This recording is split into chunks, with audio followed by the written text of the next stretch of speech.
Hello and welcome to Everything to Guppy, the Binding of Isaac podcast, where we talk about everything in the Binding of Isaac video game series. I'm Gary Butterfield, and with me as always is my Game Boy, Will Hughes. Yo! What up? Like, rate, and subscribe. Yeah. Welcome to my Dead Cells review. Smosh that button. Smosh that button. Hit that bell if you never want to miss my voice. Yeah, I don't watch enough streamer shit to know all the things to say. We got them all. Yeah, we got them all. Yep, you can use these instructions to become a multi-million-dollar Fortnite jackass. Yeah, boy. So, get to meet Drake. Yeah, if you become Drake, I'm going to want you to up your Patreon donation. Yeah. If you become Drake as a result of the show. Like, if we directly result in you transmogrifying into meeting Drake, or being Drake, like, I don't know. I think that's worth like $40. Yeah, or put us in a video. That would actually be really good. Like, just like, like we get kicked out of the house before a cool party happens. Uh-huh. Yeah. Like we're sitting there playing Binding of Isaac in the background. And then we call just the talking about our party. Because we can't hear the soundtrack. Like, we've got the mod that plays the original Danny Borodowski soundtrack. We're talking about our body sweat. Yeah, officer. We're trying to talk about sweat over VoIP. Oh, Gary, my greatest fear in life, and it won't happen because I wouldn't do it, is to become the next white person with a called the cops nickname. Oh my God. Yeah, what a nightmare. I thought about that too. Like I don't think it would happen, but I was like, what if somebody misinterpreted something I did legitimately? I would never, I hate like people who are calling the cops on like black kids for no reason. Absolutely. Like I hate it. Every story makes me fucking furious. Yep. Like almost, there's a lot of things going on right now that are extremely bad. For some reason, this one makes me the most mad because I'm realizing it is possibly due to my upbringing, but I'm very sensitive to like kids not being allowed to be fucking kids. Mm-hmm. I hate it. Give people a childhood. But I was just like, what if there was something like I called the police on somebody who was, maybe somebody who was buying lemonade had a gun. Mm-hmm. And then somebody saw that, and then it became a whole social media thing where I had to like explain myself, but the damage was already done, and I'm already like, Gab and Gary. Yep. It's like, well, fuck, like. I don't think that's anybody. I think they would come up with a name that was. I don't think it's ever based on the person's actual first name. Yeah. Well, because they don't know it right away until they get the person fired rightfully. Yeah, you would be Chat and Chad. Oh, don't call me a Chad. Yeah. Yeah. I don't think I look like a Chad. I think I look like a Brian more than I look like a Chad. What a weirdly specific thought about yourself. Yeah. I look like a Brian. I think I look like a Brian. Okay, what do I look like? I could see you. Boy, that's actually a good one. My first instinct, I don't know if I want to stick with it, is Tom. Okay. See, my first instinct is worthless sack of shit. Oh, that's a bad instinct, buddy. Yeah, well, I got a lot of them. Gary, what item are we talking about today? Oh, we're still doing this. Yeah, we're still. Yeah, this wasn't a conversation. This is entertainment. That wasn't the end of the show. Okay, this is content. The Gamekid, the little Game Boy item. Yeah, the wiki, fairly deep down in the notes, just straight up calls this a slightly better My Little Unicorn, and that's fair. Yeah, I think it's a trade-off for My Little Unicorn. How so? It's interesting because this one allows you to regain health, but in My Little Unicorn, enemies don't run away from you. Ah, yeah, that's a good point. So this is a Game Boy. Mm-hmm. This is a 6-room active use item, which is high, but I get it. It lets you heal. It makes you invincible. Yeah, it's a room clear, hopefully. And will do a lot of damage. Will kill the first floor boss and do a lot of damage to subsequent bosses. Mm-hmm. I like when you pick it up and it says temporary man pack. Yeah, the idea of a man pack is funny to me. Oh, like not because of Dick, but just because I never, I just never thought about flipping those words. Yeah, well, language is a beautiful tapestry, Gary, and I'm glad that you can really dive into its depths. That's a confused metaphor, but I'm running with it. I'll dive into the depths of a tapestry. Yeah. Take a look inside a book. It's Tapestry Rainbow. Yeah. I can do anything. Continue. The Bayeux Tapestry recounts an ancient battle. Tapestry Rainbow. Wow. This also, when you use it, you get a gigantic, grotesque version of Pac-Man. Like, if you had twisted someone's face into a Pac-Man mouth, like when the Dietzes are altering their face to scare away the people who are in their house. Gary, in thank Beetlejuice. you, because I was also going to say a Beetlejuice face. Yeah, right? It's like a Beetlejuice face. Yeah, really fantastic. Like, that effects work holds up so well. Oh, yeah. Yeah, I love that movie. Yeah. It's still extremely good. Come back to us, Tim Burton. Stop being who you are. Can we do a quick segment of Brayton Dayton, which is the segment from Teenage Dirtbags where I talk about my dating life? Yeah, of course. As long as I don't have to actually put in the singer or anything. No. I won't make you look that up. The Maitlands. So not like the Dietzes. That's are right. the The Dietzes are Lydia's. Maitlands are the actual. Somebody on a dating site I was looking at who looked, just very kind of like normal in every way, but was like at the end was like, oh, one thing, I'm obsessed with Beetlejuice. I think he's super hot. And all of her pictures are kind of normal. And the last 3 of them were from 3 clearly separate Halloween parties where she had done progressively better costumes of herself as Beetlejuice. Gary, why aren't you dating this person? Lots of reasons. I don't know. I don't know. She sounds great. Well, other than the Beetlejuice thing, she doesn't. Oh, okay.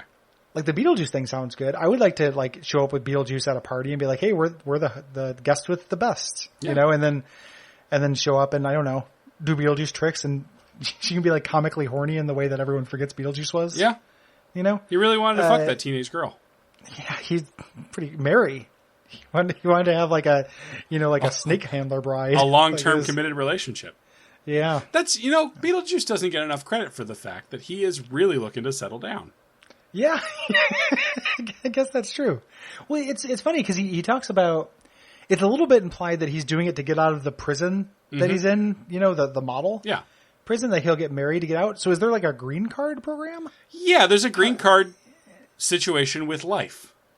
That's very strange. If you marry a dead person, they come back to life. If you can prove to the U.S. government that it's a real loving marriage. That's interesting. That's actually what the movie Green Card is about. Is Gerard Depardieu. See, I was going to go Gerard Depardieu. That's way better. Yeah. Or hey, Gerard Depardieu. I love that. That's so good. That's pretty. I think we landed on it. I think that's the good one. So but we climbed some stairs together, buddy. Yeah. And now we're very high, and I'm scared. They're the staircases from Pathologic, and I'm scared. Yeah, and it goes nowhere. Yeah. And we can hear voices at the top. Oh. Yeah. But they're not laughs because nothing we said is funny. No. It's just that kind of wordplay where I just feel good about it, and then I look around the room and nobody else does. Yeah. I mean, that happens to me at parties sometimes, and it's great. This is why I don't go to parties. I literally just think like, oh, Cole would have really laughed at that.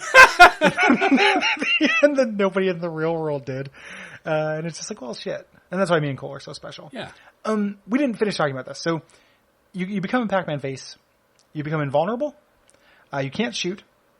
All enemies run away from you.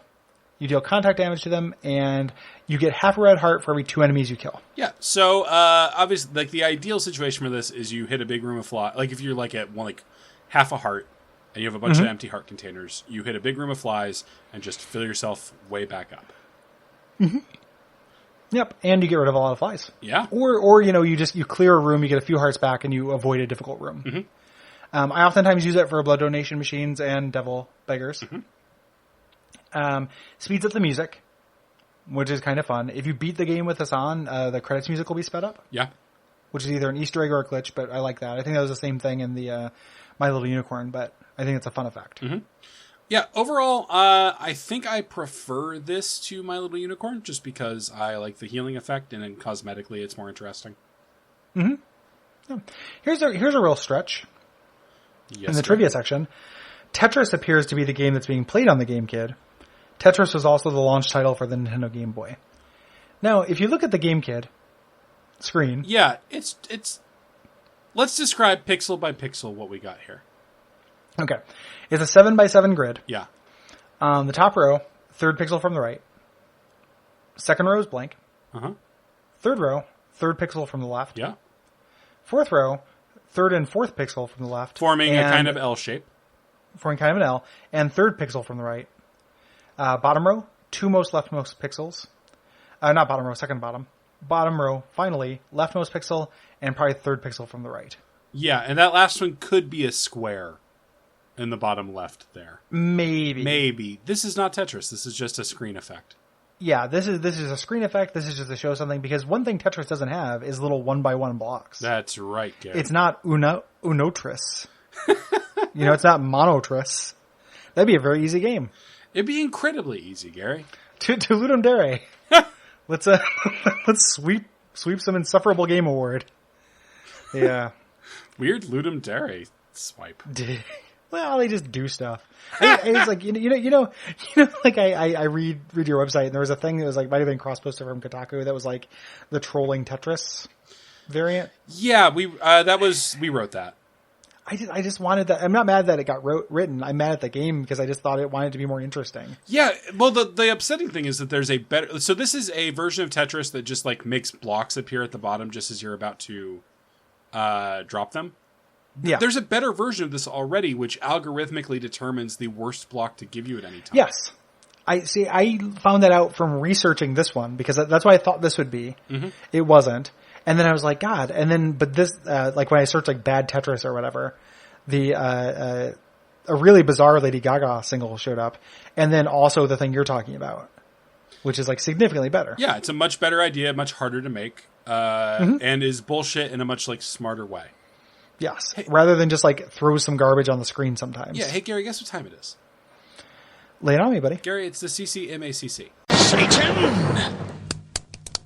Bite the dust.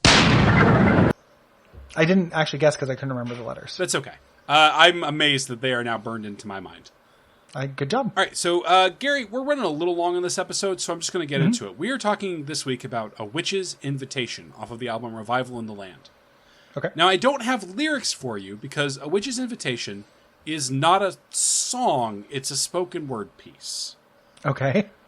In which it's really like a story. So if you like go to the lyrics page, it's just a story. Okay. About Carmen. Whoa. We should have done this earlier. Well, no, here's the thing. He receives the titular witch's invitation, which turns his complexion 3 shades of blue, and it says, "My name is Isaac Horowitz. I'm a male witch, a warlock, and I feel I need to spend some time with you." Wow.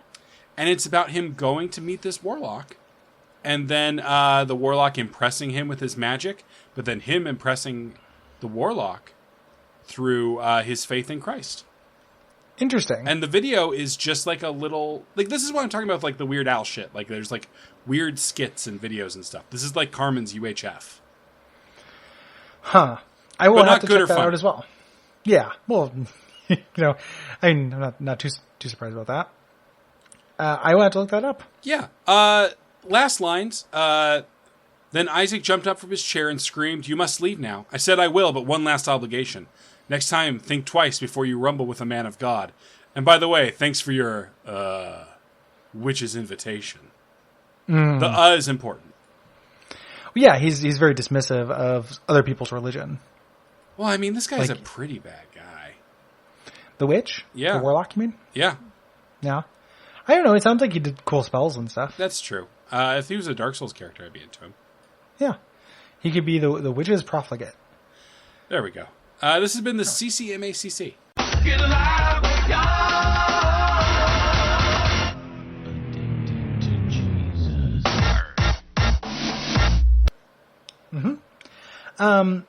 Tune in next episode for some talk about that Dead Cells guy. Do you have a seed for us? But please do a seed for the last item. Sure. Actually, I'm going to do a seed for... The next item? The next item is a trinket, so probably not.